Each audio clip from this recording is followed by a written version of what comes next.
He suddenly realized that the worst student in his class might actually be a long-distance running prodigy. He had been following the boy by car for 10 whole minutes. The speedometer showed 12 miles per hour, yet the boy never slowed down. That left him a little stunned. Curious to see how far the kid could go, he kept riding behind him until the boy finally noticed. Why are you following me?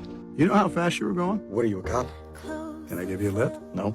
But you can quit following me. As he watched the boy walk away, Jim fell into deep thought. The kid he just saw might really be something special. Back home, Jim started digging through old records. He compared times from previous state competitions, and the results shocked him. At that pace, the boy could easily rank among the top 10 runners in the entire state. And that's without proper running shoes. With the right gear, he might even be a champion. Jim felt like he had just discovered buried treasure. As a PE teacher and coach, finding a champion could change everything for him. His reputation, his pay, even his entire life. He could finally leave the small, forgotten town. This was MacFarLand, one of the poorest places in California. The only reason Jim ended up here was because he had no other choice. He used to be a promising coach, but after accidentally injuring a player during a game, he was fired and labeled as hot-tempered. No school wanted him anymore. Desperate for a job, he moved his entire family to this dusty little town. They were used to city life, so everyone struggled to adjust. There wasn't even a proper restaurant around. Not a single place selling burgers, just tacos and burritos. Crime was bad, and Jim never felt safe. He hated everything about this place and wanted to leave that very day, but no other school would take him, so he had no choice but to stay and teach here. On his first day, he discovered just how undisciplined the students were. When he told them to warm up, 3 of them simply walked off, saying they had to go home to work on the farm. Jim didn't expect much anyway. He barely cared about the class, just told the rest of them to jog a few laps and called it a day. But that's when he noticed something strange. These kids were good at running. Still, he didn't think much of it, until one evening, driving home, he saw Thomas. The boy was running at 12 miles per hour again. Jim couldn't believe it. At that speed, Thomas could run a mile in 5 minutes. The world record for marathon pace was just slightly faster. Thomas was a rare talent. For the first time in a long while, Jim felt a spark of hope. If he could bring these runners together, form a cross-country team, and lead them to victory, he might become a respected coach again, maybe even find a better job elsewhere. He went straight to the principal with his idea, but the principal wasn't interested. There was no funding. That didn't stop Jim. California public school system pre-approved 6 new sports a few years ago to get funding for new lockers,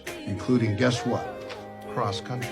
The principal finally agreed. Now that the team was approved, Jim needed runners. In class, he set up a small race. The top 4 would each get a sports drink. The students jumped at the chance. After the run, Jim picked the best finishers and invited them to join his team. The first to say yes was Johnny, who already loved running. With Johnny's help, Jim quickly recruited 7 runners in total. Of course, Thomas was one of them. Training began, but every time Jim tried running with them, he was out of breath halfway through. 4 kids who ran to school every day. Though, this was nothing. They finished the drills easily. Watching them gulp down free tap water after training, Jim felt a pang of guilt. None of them even owned real running shoes. He said nothing, but he was deeply moved. To test their true ability, he soon registered them for a local race and bought them new uniforms and shoes. The boys were thrilled and full of confidence. But cross-country was a team sport. Scores were based on placement. 1 point for first, 2 for second, and so on. Only the top 5 runners from each team counted, and the lowest total score won. Before the race, other schools laughed at them. They came from MacFarLand, the poorest town around. The boys felt humiliated, but also determined to prove themselves. When the race started, Thomas ran among the top 3. Others were doing fine too. On flat ground, Thomas was unbeatable. But when the hills came, his pace dropped fast, one after another. Runners passed him. By the time he reached the finish line, he was outside the top 10. Their team came in last. Still, Jim took full responsibility. He blamed himself for not scouting the course earlier. He was disappointed, but not defeated. They had trained too lightly. The next day, he found a steep hill nearby. That became their new training ground. The boys ran until they were gasping for air. When they asked to rest, Jim refused. He told them real victories come only through hard work. They kept running until they could barely stand. Only Thomas kept going, stubborn as ever. To him, no matter how much they trained, nothing would change their lives. Those hills they ran on were made of almond shells, the same shells they had to shovel for work every day. To Thomas, training on them felt meaningless. Even if they won, they'd still end up in the fields. And he was right. These kids were all children of farm workers. Many of them woke up at 5 to wash cars for extra money. Before sunset, they'd ride on trucks to pick crops. That was their life during school breaks. During the week, they got up at 4:30 every morning, climbed onto farm trucks half asleep, and spent hours bent over under the scorching sun. Only when school was about to start did they take off their hats and run through the dusty wind toward class. No wonder they were such strong runners. After learning all this, Jim made a promise to himself. He would help these kids run their way to a better life. He started studying everything he could about cross-country. He watched old tapes, learning every technique. Then, day after day, he passed that knowledge on, riding his pink bicycle alongside the team as they trained. Jim worked hard, and so did the boys. After weeks of training, MacFarLand High faced one of the best teams in the district. Before the race, Jim gathered his runners and lifted their spirits. Where are we from?